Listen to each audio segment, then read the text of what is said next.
PDP Laban, I nominated his name to be the presidential candidate for 2016.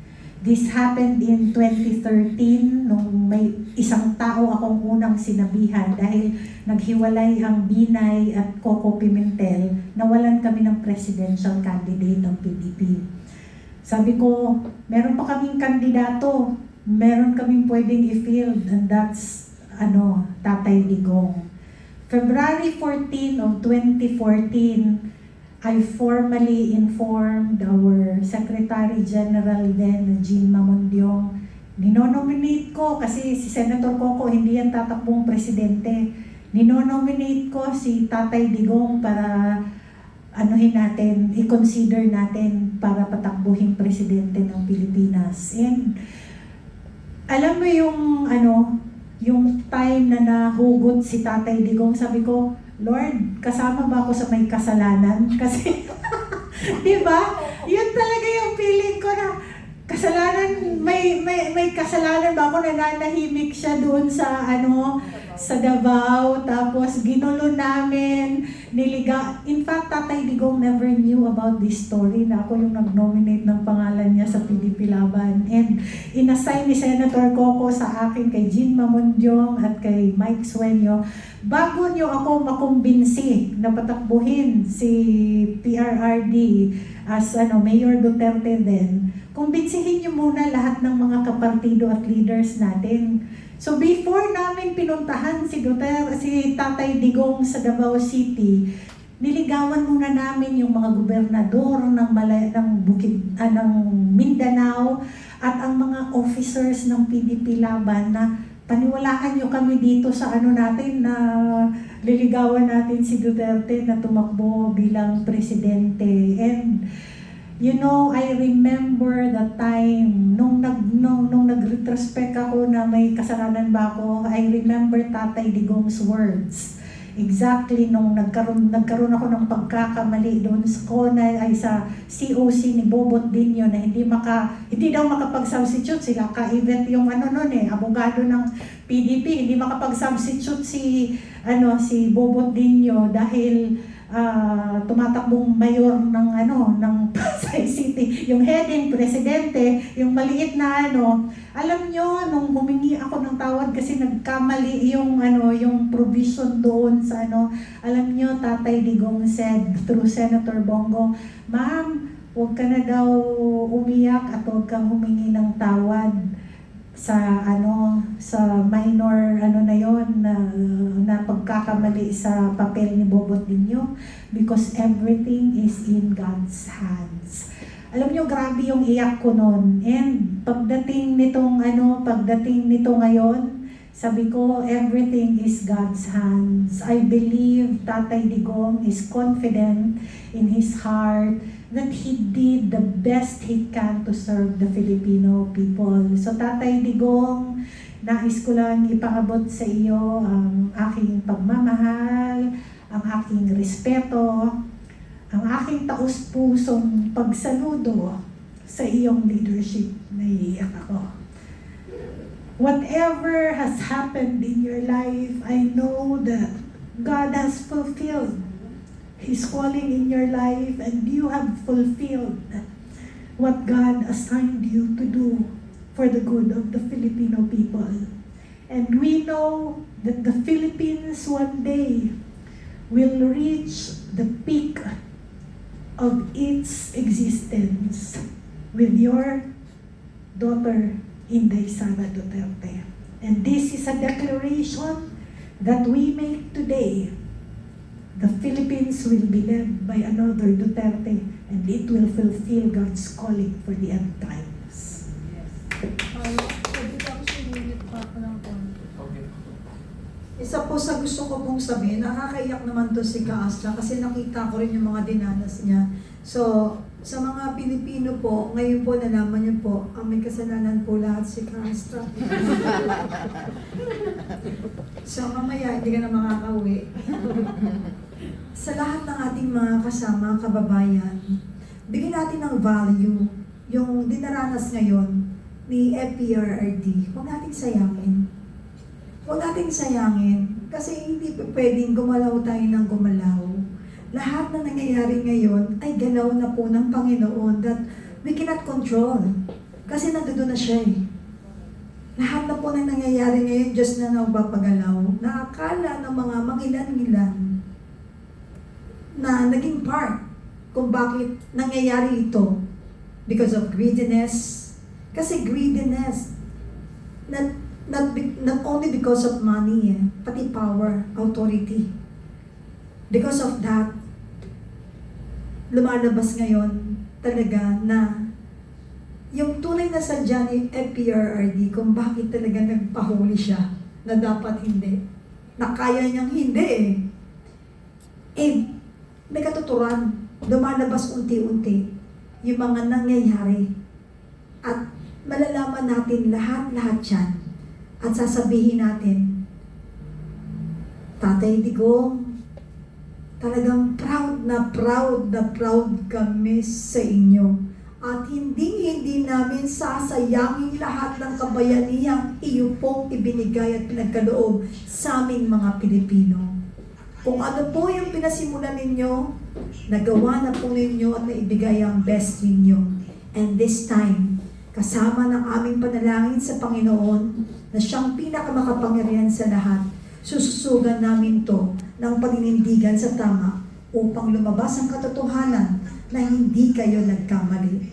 Tutuloy-tuloy namin ang laban po na inilatag nyo sa sambayan ng Pilipino. Salamat po. Okay, so maraming salamat po, Ma'am Penny. Eto sa akin, disclaimer, opinion. Pwede kayong maniwala, pwede rin hindi. But this is also how I read what has happened. In a way, kung susundan mo yung naging journey towards sa pagdakip kay Tatay Digong, it all started, I think, medyo okay pa honeymoon stage. But then, it all started with Tatay Digong fighting against the People's Initiative, right? He fought against the People's Initiative at the time because they want to, change something about our Constitution. And then eventually, mga ugong-ugong about impeachment. Sa totoo lang, and ano pa ang pinaka-purpose nun? It is actually to perpetuate or extend power. And Tatay Digong was against it. In fact, galit na galit siya. Kasi daw karamihan ng mga politiko sa Pilipinas, pag upo pa lang, pinag-iisipan na kaagad paano sila ma-extend. But in fairness to Tatay Digong, when his term ended, he really wanted to relinquish everything. Sabi ni Sec Alcusi, I have yet to see a politician na pagkatapos ng term niya, willing siya na ibigay na kaagad doon sa next na mamumuno ng bansa. But bakit gusto nilang ma-extend ang power? Again, opinion to. And bakit gusto nilang ma-perpetuate, if not extend the power lang? Because, alam natin ang nangyari next. Na-expose ang corruption. And I think they enjoyed that. And that is why they want to extend power. In fact, some of them quoted, at yung naging interpretation ko na, ang sinabi nila, we are on the right side of history. But there was nothing to be proud about dun sa mga nangyayari. Bakit ba yun? At the personal level, perhaps they see na parang eto na yun. Dito na tayo yayaman. Mag-extend na to. And Tatay Digong was against it. Kaya they felt, and he was so vocal about it. And so they felt siya yung magiging voice na hahadlang sa kanila. And the only way they thought was to actually put a stop to that voice. That is why nagkaroon ng scheme to send him to the ICC. Right? Tapos, naging isang buong sistema na dahil lahat naman nakinabang dun sa korupsyon. And yung iba, supporting roles, di ba? Nandun si Thanos, di ko siya mapangalanan. Supporting roles, si Thanos and others. Nakasama dun sa Maleta scheme. Na I think is only supporting role. But yet, I also think na may mga backdoor deals. That is why I won't be surprised if the masterminds of corruption will be backing this entire block in 2028. I wouldn't be surprised of that because probably that's part of the backdoor deals na meron sila. But anyway, kinuha nila si Tatay Digong para mawala ang hadlang.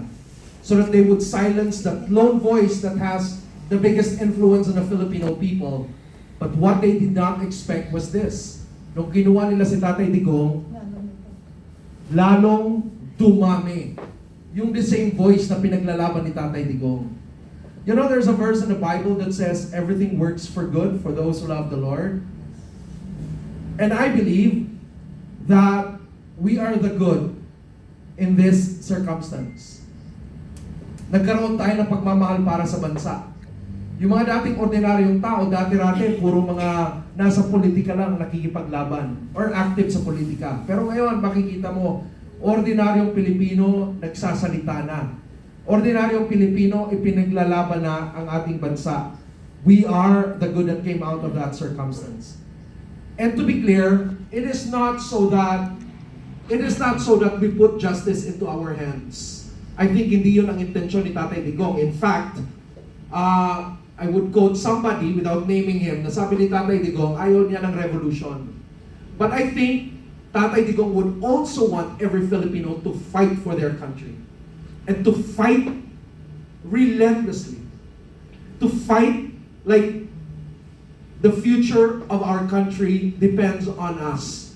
Not so that we would take justice into our hands, but so that we would embolden those who are in the institution and the system to also fight for the country. Kasi alam nilang marami na tayo na willing magsakripisyo, willing ibigay ang todo para sa ating bansa at para sa susunod na henerasyon. So ito po ang gusto kong sabihin kay Tatay Digong, maikli lang po. Tay, we miss you, but thank you. Because for many of us, life was just about self and survival. We never thought we would come to a place where we would love our country this much to also want to sacrifice. And we never imagined this happening in our lives. But you awakened this love for country in us because of your sacrifice. We know God is on our side. We know that everything works for good for those who love Him. And we also know that one day, lahat kami at yung nakita mong victory sa sakripisyong ginawa mo, makikita nating lahat. So on our part, Tay, we will never put your sacrifices in vain. We will continue to fight, not because we want to put justice into our hands, but so that those in the institution and the system would be emboldened to choose the country and the people. Salamat tayo.